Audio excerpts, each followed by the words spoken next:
Anti Ayatollah Khomeini protest లో వచ్చిన lead చేసిన ఒక పిల్లోడిని they are trying to hang him to death. అది చేసి ఇంకా ఊపిలోకి దిగుతున్నారు వాళ్ళు. Instead of negotiating and trying to tell them ఇది మోటివేటెడ్, ఇది మన దేశానికి మంచిది కానీ మాట్లాడడం కన్నా ఒకవైపు అయతుల్లా ఖొమైనీ లాగుతుంటే ఒకవైపు సిఐ లాగుతుంది. ఏమవుతుంది? తెగినంత వరకు లాగుతారు. దాని తర్వాత ఏమవుతుంది? ఇరాన్కే లాస్ అవుతుంది. సో దానిలో పెద్ద మనము ఇక అనాలిసిస్ చేయాల్సింది ఏం లేదు. We have to wait and watch how bad the situation gets for Iran అండి, అంతకన్నా ఏం లేదు. బట్ ఇరాన్ వార్న్ చేసింది కదా సార్, మిడిల్ ఈస్ట్ లో ఉన్న, అలాగే ఇజ్రాయెల్తో పాటు మిడిల్ ఈస్ట్ లో ఉన్న అమెరికా స్థావరాలను మేము ధ్వంసం చేస్తాం. Is that much competent enough అండి ఇరాన్? వాళ్ళకి ఉందండి, ఎయిర్ ఫోర్స్ ఉంది, వాళ్ళ కేపబిలిటీ ఉంది. బట్ పాయింట్ ఏంటంటే ఆ కేపబిలిటీని ఎంత దాకా గ్రౌండ్ ఈ మోడర్న్ డే వార్ లో ఏంటంటే యుద్ధం అనేది ఏంటి, ఇనిషియేటివ్ ఎవరు తీసుకున్నాడో వాడి చేతిలో చాలా స్ట్రాంగ్ వెళ్ళిపోతుందండి. ఇప్పుడు వాళ్ళు ఆల్రెడీ వాళ్ళ న్యూక్లియర్ ప్రోగ్రామ్ వెనక్కిపడి, వాళ్ళ గ్రౌండ్ ఫోర్సెస్ వెనక్కిపడి చాలా వెనక్కి వెళ్ళిపోయారు.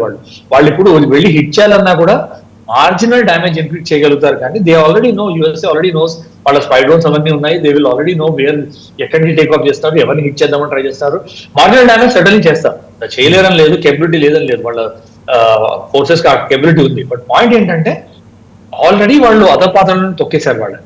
సో ఇప్పుడు వాళ్ళు చేసేది అనేది ఏంటంటే, మునుగుతున్నాడు కొంచెం ఏదో చేతులు కాళ్ళు కొట్టినట్టు కానీ పెద్ద డ్యామేజ్ ఏం చేయలేరు. In my view they will not be able to do any damage. If not little damage, they will not be able to do any damage అని నా ఉద్దేశం.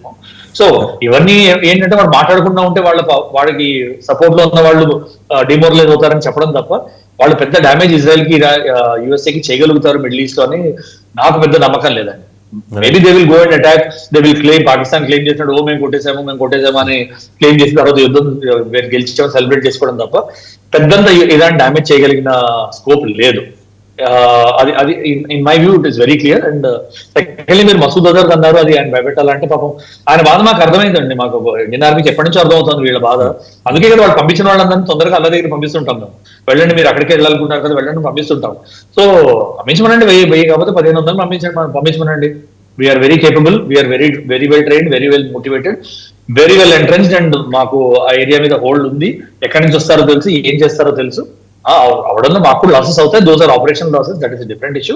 బట్ వాళ్ళ బాధను అర్థం చేసుకునే కదా మేము ఆర్మీని అక్కడ ఫోర్సెస్ పెట్టింది. మేము అల్ల దగ్గరికి వెళ్ళాలని వస్తారు, మేము అల్ల దగ్గర పంపిస్తుంటాం వాళ్ళని. ఎవరికి కనిపిస్తే వాళ్ళని పంపిస్తుంటాం, అది మా జాబ్, చేస్తుంటాం, పర్లేదు. వాళ్ళ బాధ ఆయన బాధ నాకు అర్థమవుతుంది, అంత గుర్తించుకోకర్లేదు, ఎప్పుడు అర్థమైంది ఆయన బాధ.